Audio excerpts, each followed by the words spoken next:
He's awesome. He likes to look at the brain as metaphor and also runs the MILA, the Montreal Institute for Learning Algorithms. And but let me just give it to you and say, perhaps each of you can open with some comments on what you think are the most important breakthroughs from the research world over the next 12 months, or if you really want to look more interestingly out over the next 5 years, I'd appreciate that too. I'd rather go for the next 5 years. Okay, cool. Go for it. More interesting for research. So I believe, oh, thanks, my slide is actually there. I believe that the current way we're doing machine learning is sort of cheating with reality and only looking at surface regularities. For example, we have these object recognition systems that can easily get fooled by all kinds of cues, like, say, the background could be green and have greenery, and that will increase the probability of recognizing wild animals. So what's missing? So what I believe is that we need to gear our machine learning algorithms towards a model that more directly try to figure out how the world ticks.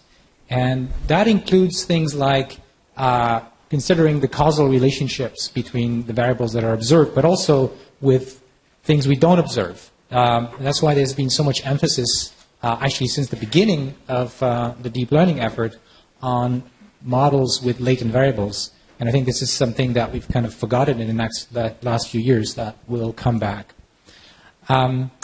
So why is this important, besides having just better models? It's important in particular to deal with unlabeled data. It's important to allow machines to do things that we can't do right now, like what we call unsupervised learning.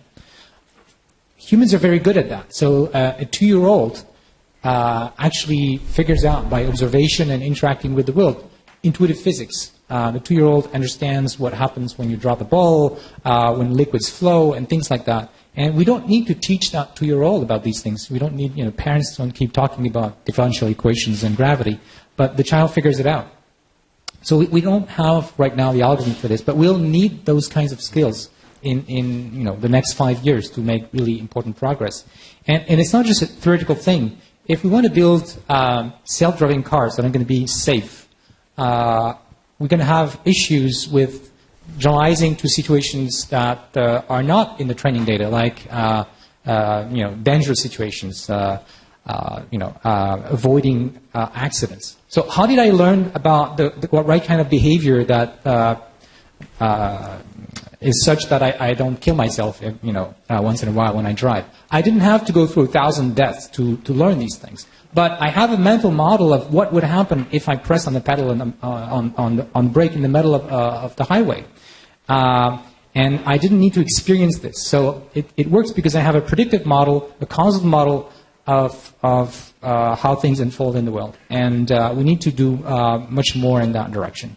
So does the causal model derive in an unsupervised way?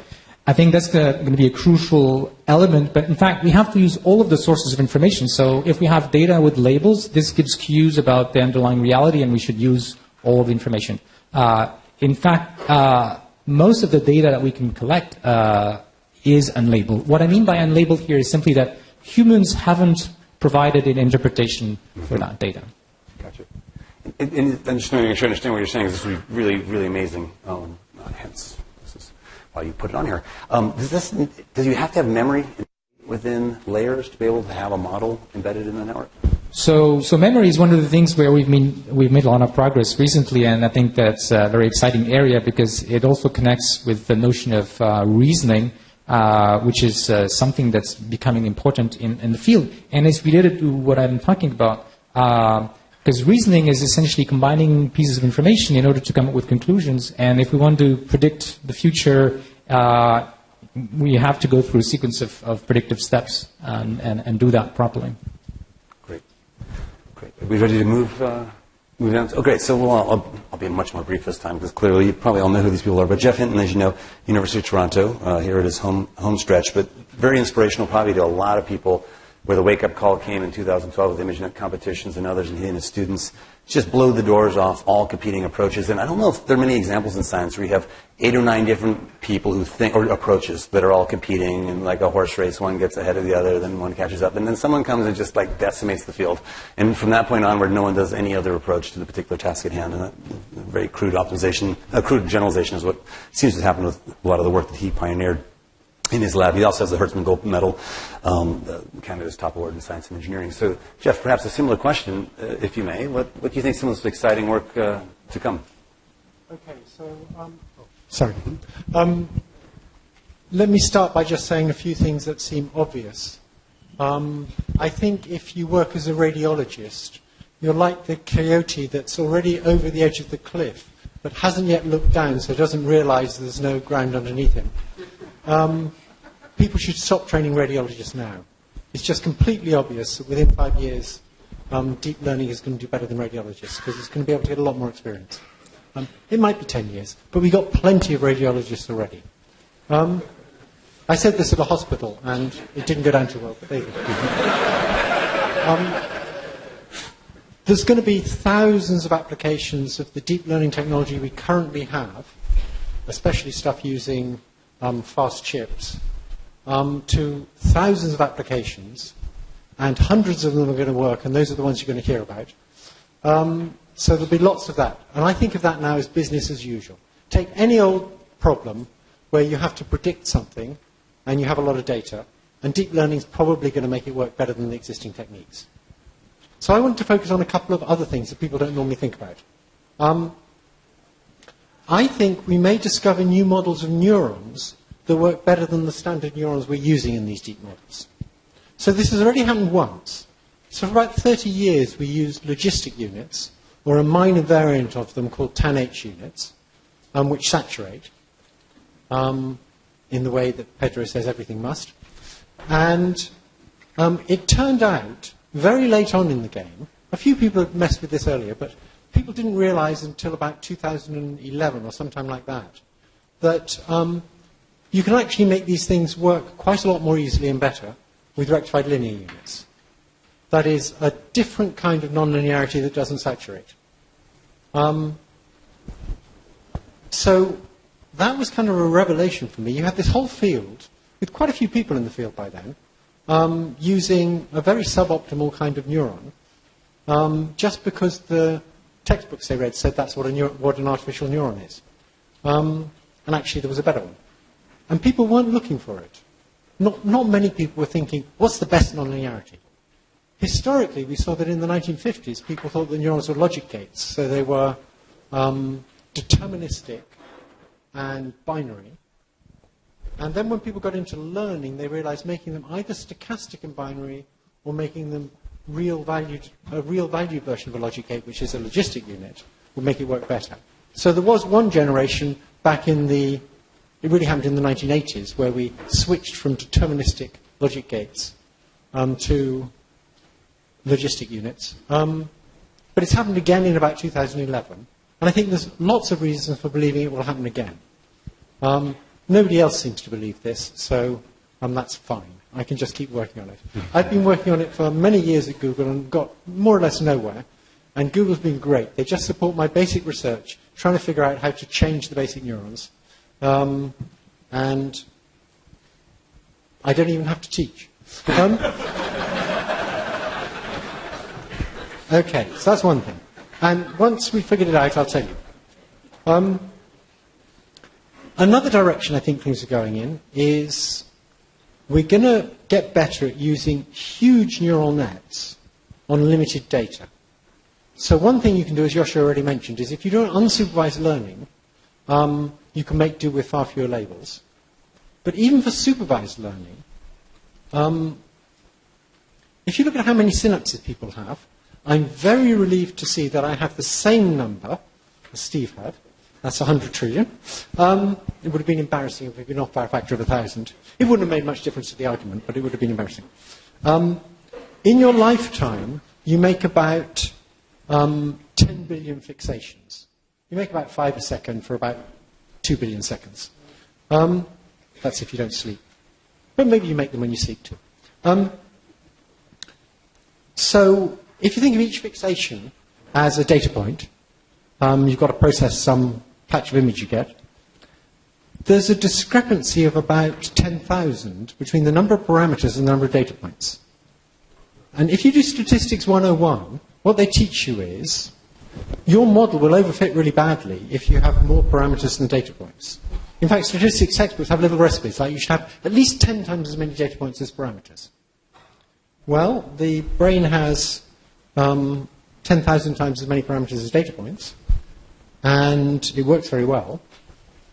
And we have come up with regularizers like dropout that sort of help, but aren't good enough yet. I think we're going to go in that direction because computation is going to keep getting cheaper. Data sets will get bigger, but I think computation will get cheaper faster than data sets get bigger. So I think in another 10 years, for many of the problems we're interested in, there's just a limited amount of data. That is, there only are so many cancers because there's only so many people. And once you've got enough computation, you should always live in the regime where your model is very big compared to the amount of data you have. Most people think you should be in the other regime, and I think that's completely wrong. And we just have to figure out how we can live in that regime without overfitting. I'll leave it there. Can I ask a follow-up on this? Could an analogy be exploring a better axon and a better synaptic map with the idea that we just used perhaps what was easiest computationally in the silicon substrates that we had, and that maybe a better algorithm is out there? I'm curious, what in your gut guides you to think where the most leverage is amongst those parameters you could play with? Like if you think of tuning all the process parameters in the network. And then secondly, could you use machine learning itself as a technique to find the answer?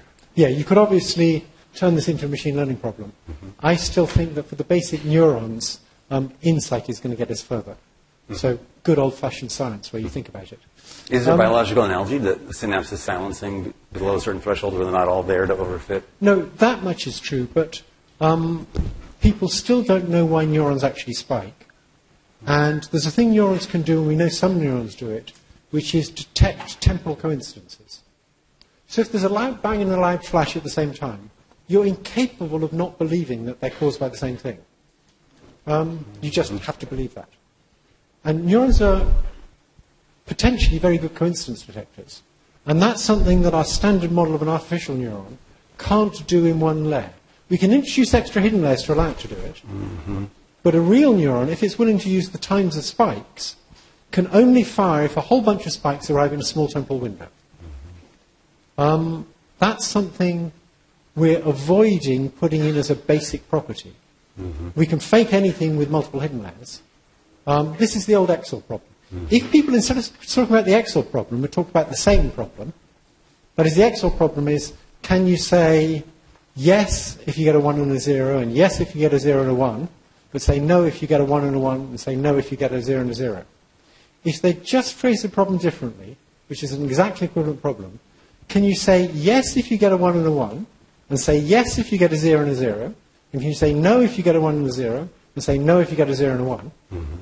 That function is called same, mm-hmm. and neurons can't compute it. Our artificial neurons just can't compute that. Coincidence detectors can compute it really easily. That's mm-hmm. what they do. I think we're going to change the basic neurons, but it's just a gamble. Mm-hmm. Wow. Okay. Fascinating. Spend an hour on each of these, but okay. So I think we're going to Richard next. Is that right? Thank you. Oh, by the way, thank you. So Richard, I love you. You saw his quote earlier about expanding our circle of empathy. I think that's when you've got him looking quite a bit forward to welcoming our future robot overlords, as we all do. As you also probably know, he wrote the book on reinforcement learning, at least with the title as such, and is really interested in learning itself and the framework of decision makers and their environments, and also animals and such. So much of what we've heard today, I think, probably is right up your alley. So perhaps similar question for you. Thank you. Thank you, Steve. First, though, I want to make some general comments. I've really enjoyed this meeting today, and the spectrum of people and the spectrum of timescales. I mean, for economics purposes, business purposes, we often bring things down to a short horizon, like our question of the day, what's the most important advance in machine learning over the next 12 months? And yet you also have been nice enough to invite professors like the four of us who have spent our lives trying to think about things in a longer term. I think it's important to keep the longer term in part of the picture. Because, as Steve said, Moore's law will continue, maybe 30 more years. And as Chris Hatfield said, introducing our meeting, this phenomenon that we're talking about an amazing thing. We're talking about understanding intelligence, okay? And that will be important beyond economics, beyond technology. That's going to be, it's almost like a topic in humanities. What does it mean to be a person? And that's really what we're talking about. It's a big thing. It's the biggest scientific prize of our age, maybe of any age. It's a big scientific prize. Okay, so nevertheless, Steve has asked us to ask what will happen in the next 12 months. And for a while, I was really angry at him over email. I didn't tell him. But in the end, I found a way to twist his question to what I wanted to say. So the trick is the word most important advance. So that permits me to say not what's going to be the most important for the next year's companies or what will make the most money next year, but what will happen maybe within the next 12 months that will, in retrospect, be viewed as a major advance in machine learning. Okay, so from that, I can imagine that within the next 12 months we can achieve the ability to scale from ordinary experience and thus to learn how the world works, just the laws of cause and effect. You could call it knowledge of the world. So it's really very much what Joshua was talking about, how you learn how the world works. But the key is that it's from ordinary experience. That is, it's from interacting with the world the way a person would or an animal would, a more naturalistic way. And so you guys might not all know it, but our machine learning systems don't learn the way people learn. They don't learn anything like the way people learn. We take our experience with the world and then we construct from that training sets. We construct, here's an example, here's an input situation, here's the right thing you should have done in it. So there's this enormous process of constructing the training set. And this, of course, is not part of ordinary learning for people and for animals. We have to deal with events in sequence as they occur. And we do something and it works out well or poorly, but no one tells us what we should have done, or they only rarely tell us what we should have done. So what does it matter? What does it matter if we don't learn the way that people learn? It does matter because it's key to scaling, and we want to scale. And we get to the point, I don't know if we're there yet, I think supervised learning from training sets still has ways to go. It still has many, many companies will be founded based on it. I don't want to take away from that in any way. But ultimately, we will be limited by the need to create the training sets, by having people label all the examples. And if we can instead just like have our robot run or have our agent make decisions and see what happens and learn the laws of physics, then there's much more to learn, and you get much more data because you can learn from ordinary operation. You also can learn online. Like right now, if we train a deep network to do speech recognition or whatever, it no longer, once it's put into production and interacts with people, it generally is no longer learning. It's a learned system and not a learning system. So I think it's important, this is important we want to learn about how the world works, and we want to be able to learn it at scale, so we'll be using deep learning. We'll be building on the methods now. And so you might think of this as deep reinforcement learning for long-term prediction. You might also think of it as supervised learning. There's sort of a curious terminology battle or difference in the field. Like Joshua and I would say, are both talking about the same goal. But since I've worked on reinforcement learning, I think, I would adapt my reinforcement learning methods. And he's maybe thinking more from supervised learning, so he's going to adapt those methods to the unsupervised training. Okay. So we have a long ways to go. We're just at the beginning of this journey, and we have to find stable methods that will keep taking us ahead with Moore's Law. Thank you very much.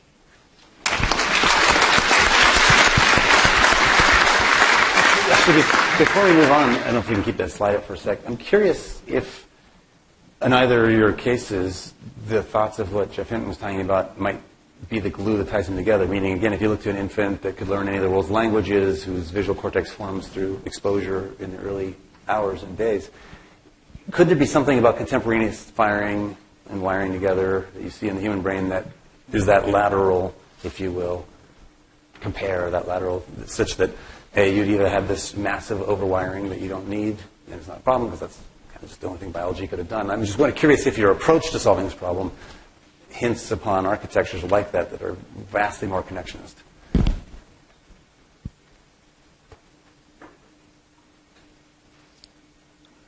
Certainly, neurons firing together, wiring together is one of the major ways to think about it. I always go back to animals. And we know actually quite a lot about how animals learn, most of which has not been taken advantage of in machine learning.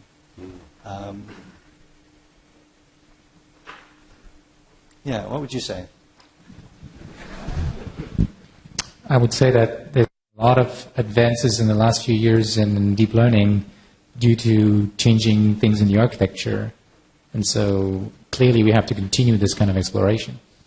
Yeah. Sounds like you're trying to dodge it, but so I'm not sure if it was a bad question or if the question you don't want to answer. It could be either. At least I'll just offer a thought. I wondered, how close to biomimicry we could go, and it seemed that in theory, mimicking the brain in silicon, let's just do that as closely as we could, leaving out complexities at various places and see what works. And the connectionist analogy, like if there were 10,000 synapses per neuron, or even 1,000, the silicon implementation on a planar substrate kind of breaks down. Meaning, I wonder if we'd need to go to a three-dimensional compute platform to implement a large-scale version of any of these kinds of approaches.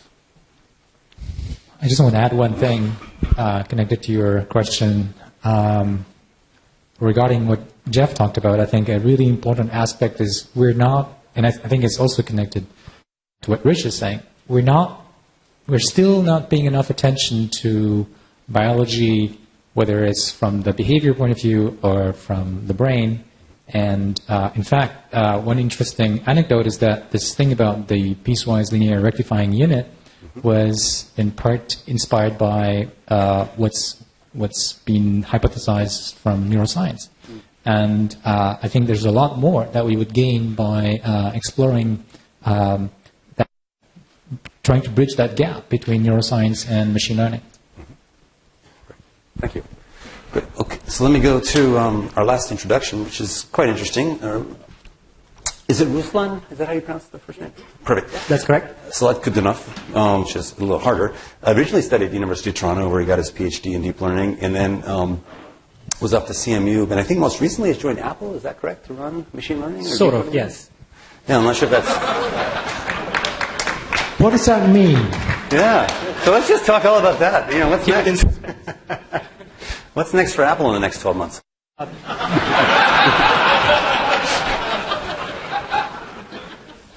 So it's exciting to be here. I'm sort of at a disadvantage, I guess, because most of the open challenges that I put in there pretty much have been covered by the three previous speakers. But I think that I just highlighted 4 things that I really believe we're going to be making a lot of progress, because these are the things that don't currently work.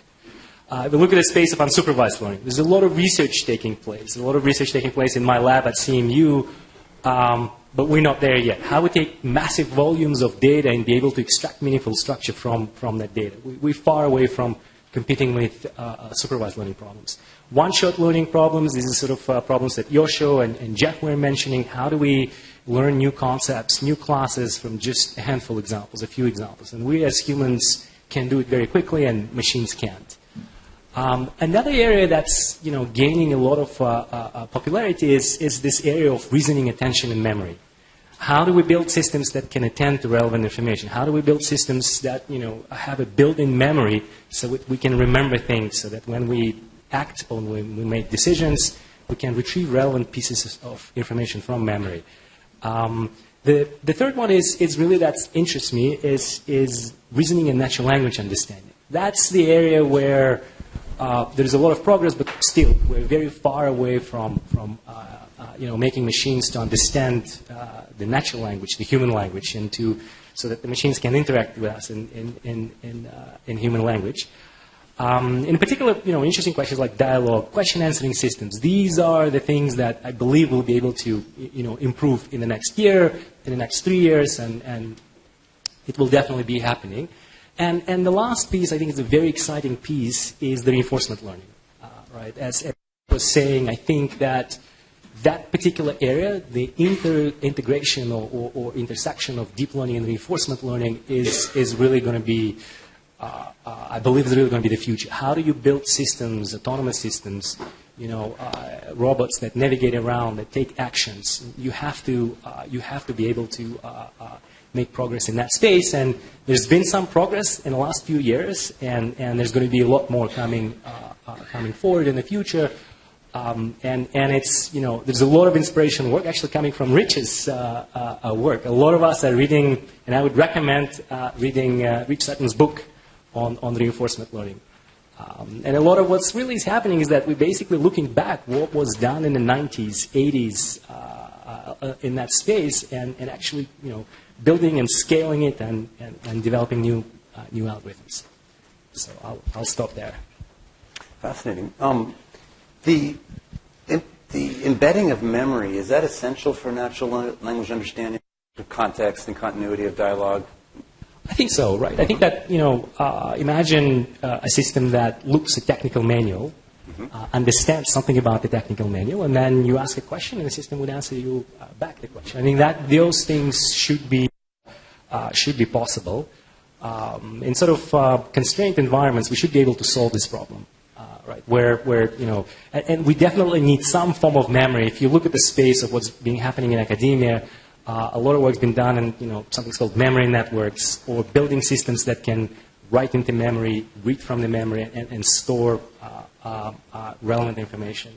That's a very fascinating area of research, and it sort of comes down to the point of building new architectures, or designing new architectures, not sort of a straight feed-forward neural networks, but systems that can store information. And I know Jan LeCun has mentioned something similar as an area of keen research where he thinks in the next couple of years conversational user interfaces will arise from this exact area that you're talking about.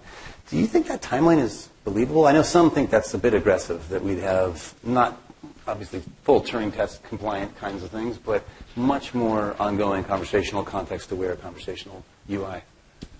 You asking about the timeline? Yeah, I'm just curious. Do you think I don't know. I can't really say, because a lot of it depends on which environment you're working with. In a constrained environment, in a specific dialogue system, yes, I believe we should be able to make a lot of progress and maybe pass the Turing test. But if you're asking about sort of the general AI, conversing with a machine, sort of, and that's a much harder task to do. I would like to add that serious scientists give you timelines. Exactly. In fact, that was an important caveat I wanted to give. If someone does, then you should be concerned. Yeah. I'll let you go next. I would just agree with want that. to throw in that I did not suggest the 12-month horizon. I inherited that. I inherited this recently. There was a different Steve. They just can swap Steves around, who unfortunately couldn't be here tonight. So I want to get to a different question, but go ahead and carry on. Yes. Originally, we were going to have a journalist from New York Times, That's and right. we were given a 5-year horizon. And Even then we better. got you, and we were told it was 1 year. So I hell assume it no. was something. And that journalist was the one who told me that the other guy was the one who was fleeing the Pentagon or something. And so, I was completely led astray by that guy, as were you. No. So I will give an opportunity to talk about what I would have probably asked, which is, what is that attractor, that star on the horizon that drives you? The thing that you believe to be true in your heart, and you will devote your career to its exploration, but you have no idea how long it'll take to get there. So it may be a multi-year quest. It may be I know we'll get there. I couldn't tell you if it's 1 year or 5 years. Figuring out how the brain actually does it. How do you what? Figuring out how the brain actually does it. And I think, for example, Jeff Hawkins is a long way away from that. So the idea you put forward that it's all just memory, that's a crazy idea, because we know that with multiple cortical areas, the big issue is how you develop appropriate representations. And that's not an issue of just memorizing things. That's an issue of transforming one representation to another. So that's not what people normally mean by memory. So if I may, just to make sure I understand that. So this deep passion is, the more we can understand about how the real brain actually works, the better we'll do building synthetic analogs. No, I don't really care about that. I care about understanding how the brain works. Oh, really? Now, if people will give me money for producing technology on the way, that's fine. But Okay. Well, that's actually a key insight. it turns out that Google's much better at funding this research than NSERC.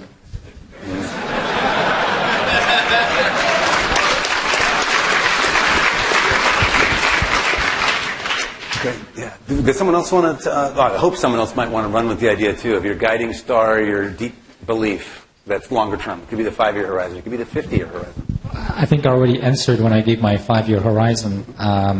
Having models that actually understand the world and the underlying factors that explain it and the causal relationships, I think is essential. I do share Jeff's vision that understanding how the brain works is very, very important, and that we would be crazy not to go more in that direction.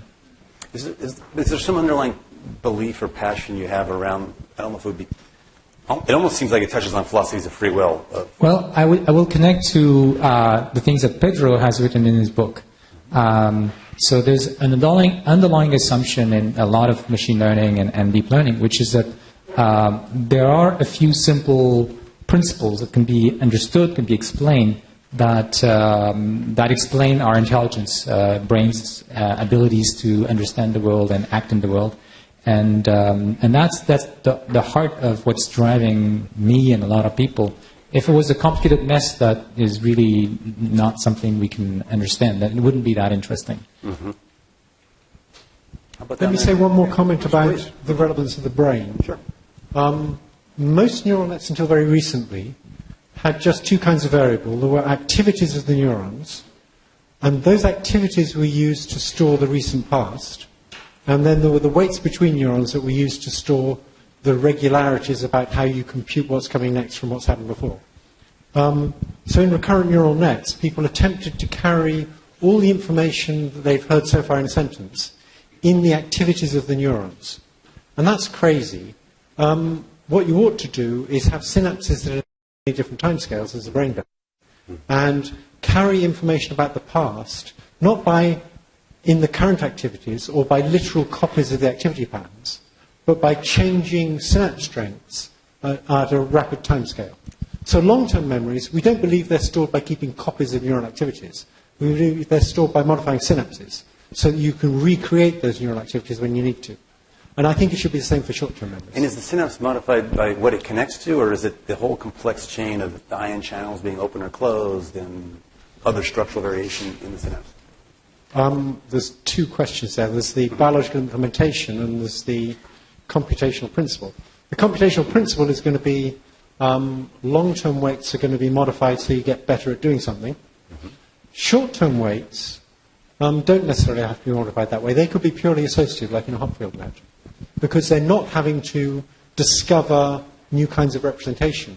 They're just having, in whatever representation you're using, to remember what activity pattern you had in that representation, so that when you get to a state where you need to pay attention to that, like when you're doing translation and you're producing the French and you want to go back to the English sentence, you can then recreate what you had when you were processing the English sentence. So I think the brain's going to give us insights into the kind of memory we need. So I just want to add that for those who are interested in this subject, Jeff and his Google colleagues just put out an archive paper a few days ago, which is very, very interesting and beautiful. I encourage you to look at it. I'm glad it was you said that.